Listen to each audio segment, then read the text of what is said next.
Hello, I'm Brigantia Blackbird of Blackbird's Brew. Happy Wednesday. It's time again for Journey Through the Tarot. This week we are looking at the Five of Cups. And of course, as per usual, this is from the Housewives Tarot by Paul Keppel and Jude Buffum. Okay, there we go. Having lighting issues today. It's very dark outside, so had to finagle a few things around just to hope you could see the card. But we'll do our best. Keep calm and carry on and all that good stuff. So, first impressions on our card. As we can see, we have a housewife that looks a bit worse for wear. She seems to have had quite the night out. And if you look, I'm not sure if you're able to see it. There we go. She looks as if she has been drenched by all of those spilled cocktails of the previous night. And unfortunately, she's not the only casualty, because if you look down here, you'll see that those cocktails have spilled and then they stained the carpet. Not a fun thing to be cleaning up, especially if you're feeling just a bit under the weather after a sociable evening. And as you can see, it also would look like the carnage isn't quite over yet, because if you look, there's another goblet up here and it's still being poured out. So lots of issues going on with here. So what the booklet has to say, it's got three key words for us. It's emotional loss, pessimism, and closure.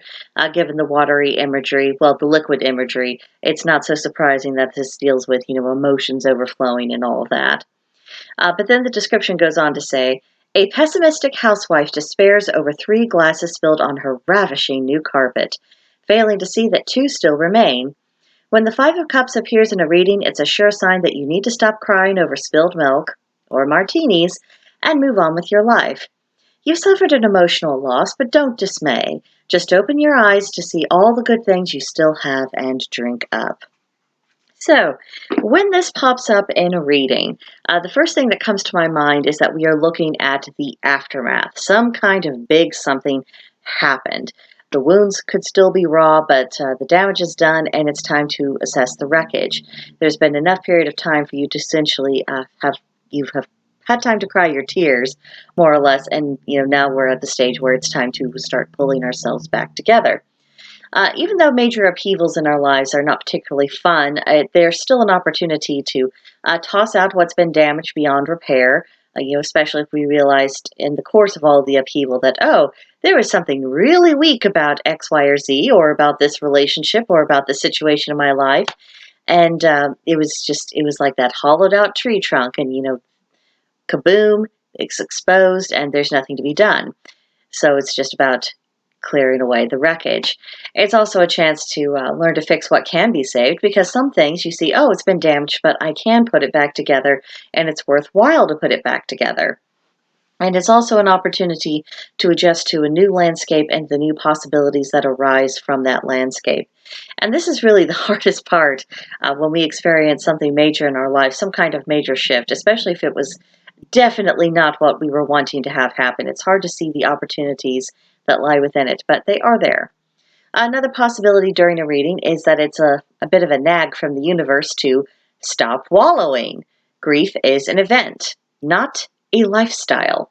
The most unhealthy thing we can do is to take up residence in our pain and just continually breathe new life into it and reinforce the idea of this hurts. It will continue to hurt.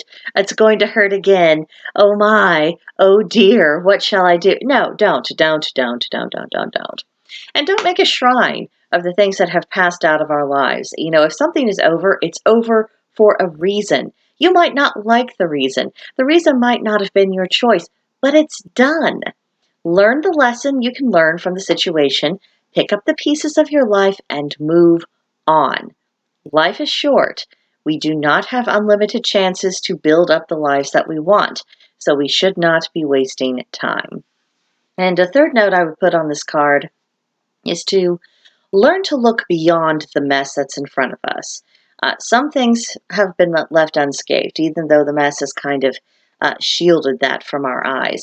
So observe what we still possess, whether it's a thing or it's a relationship or a situation in our lives. See what's still in good shape. It might seem like a dose of cold comfort at first, but once the worst of the emotional moments have passed, it'll be easier to appreciate that, oh, this isn't broken. This doesn't need my immediate attention. this isn't on the to-do list. And hopefully that'll give a little bit of perspective either to ourselves or to our querent, and just kind of hurry along the realization that the situation is not as overwhelming as first appeared, even if we feel like we're starting over from scratch. Maybe not so much. There are still things that remain, and those things can be this kind of steady point of, oh, this isn't a mess. This is still okay. So I don't have to worry about that. And that means there's one less thing to worry about, which when things get dicey in life, sometimes it is a great comfort to realize that there's just something that you don't have to deal with in that immediate moment. Makes things more manageable. So that is it for the Five of Cups. Next week, of course, we'll be looking at the Six of Cups, and let's see if I can get you okay.